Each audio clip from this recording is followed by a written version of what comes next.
Bago ko i-adobo, nilalamas ko muna sa lemon para yung langsa niya matatanggal. So, ganyan lang po ako. Tapos, hugasan ko. Tapos, anuhan ko na, titimplahan ko. Ibabad ko muna bago i-adobo. Una, lalagyan ko ng tuyo.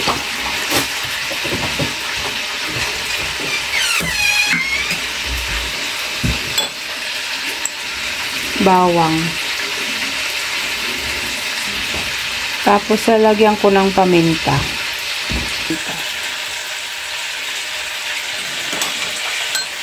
Lalagyan kong magic sarap.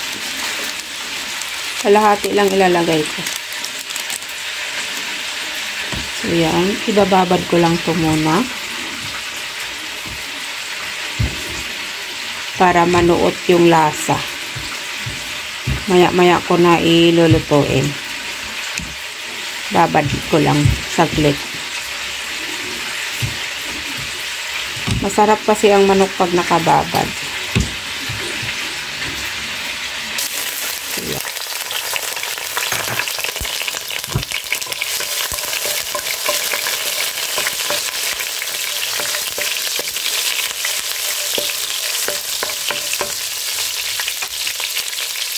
Sunod ko naman yung sibuyas.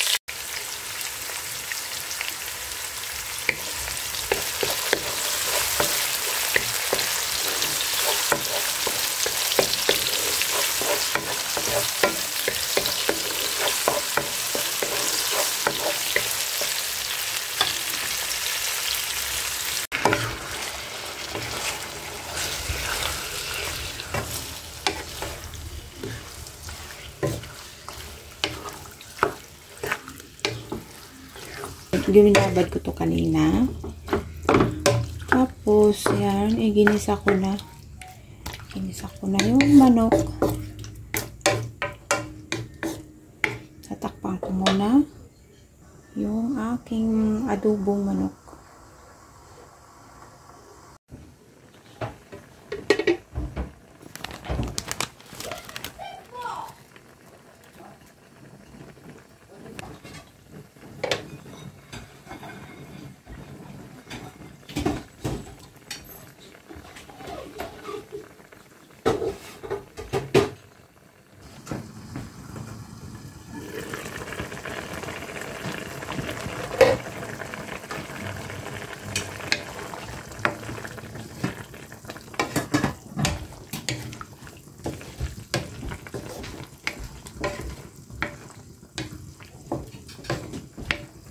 Tatanggalin ko muna yung nito mga kananay, yung sarsa.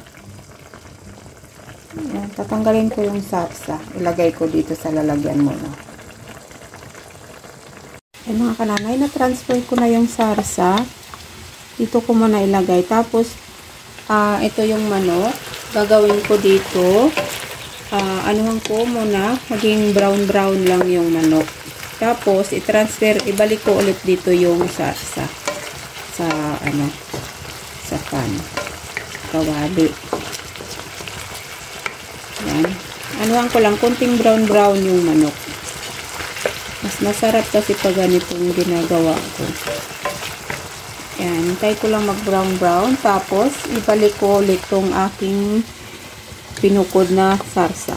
Ibabalik ko ulit to dito sa kawali. Hintay ko lang. Mga kananay, nag-brown-brown na po yung aking adobong manok. Puro pitso lang po itong ginawa ko. Puro pitso. Yung manok lang yung ginawa kong inadobo ko. Puro laman. Kasi gusto nila puro laman. Yan, kunti na lang. Tapos ibabalik ko dito yung sarsa. Yan, ganyan lang po ako mag-aadobo mga kananay. Simpleng luto. Yan. Tayo kasi iba-iba po tayo magluto. Kaya pag nag-aadobo, iba-iba po tayo.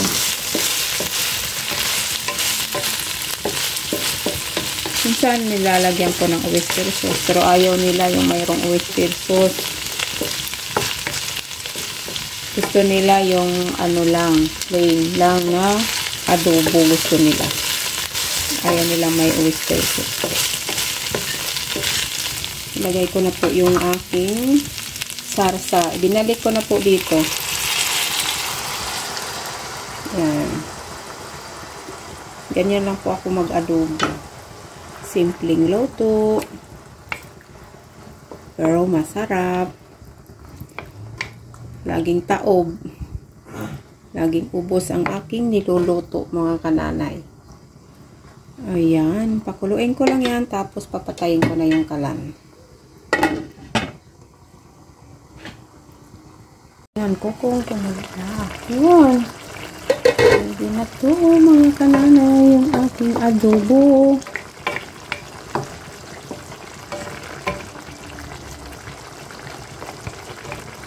Sarap na, oh. Mayroon akong isang nilagang itlog dito. Ilalagay ko. Maglalaga na lang ulit akong itlog. Ayan. Mayroong isa, kung isa, ilalagay ko. Ilulubog ko dyan. Yan.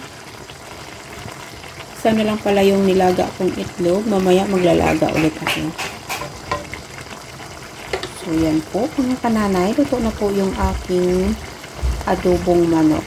Simpleng luto, mga kananay. So, yun po. Hanggang dito na lang yung aking vlog. Maraming salamat sa inyong panonood.